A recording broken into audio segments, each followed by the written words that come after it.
दर्पण। नमस्कार, मैं हूं अनुष्का मौर्य और आप देख रहे हैं दिल्ली दर्पण टीवी। सोचिए, एक ऐसा एयरपोर्ट जो अभी यात्रियों की उड़ानों के लिए चर्चा में था, जो अब कारोबार का हब बन गया है। जी हां, ग्रेटर नोएडा के नोएडा इंटरनेशनल एयरपोर्ट से पहली कार्गो उड़ान की शुरुआत हो चुकी है।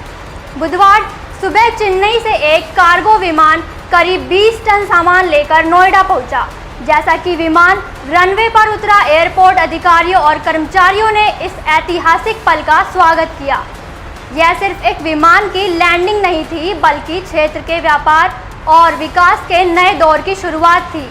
इन कार्गो में ई-कॉमर्स के सामान, मोबाइल उपकरण और जल्दी खराब होने वाली चीजें शामिल थी। अब इन वस्तुओं को एक शहर से दूसरे शहर या विदेशों तक पहुंचाना पहले से भी कहीं ज़्यादा आसान और तेज हो जाएगा।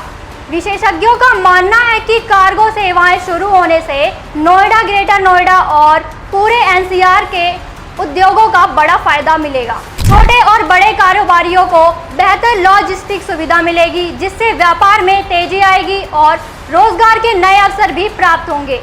यानी अब नोएडा एयरपोर्ट सिर्फ यात्रियों को ही नहीं, बल्कि कारोबार और अर्थव्यवस्था को भी नई ऊंचाइयों तक पहुंचाने का काम करेगा।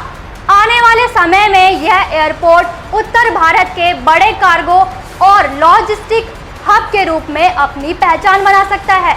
यानी अब नोएडा एयरपोर्ट सिर्फ यात्रियों को ही नहीं, बल्कि कारोबार और अर्थव्यवस्था को भी नई ऊंचाइयों तक पहुंचाने का काम करेगा। आने वाले समय में यह एयरपोर्ट उत्तर भारत के सबसे बड़े कार्गो और लॉजिस्टिक हब के रूप में अपनी पहचान बना सकता है। इसी तरह और तमाम खबरें देखने के लिए देखते रहिए दिल्ली दर्पण टीवी।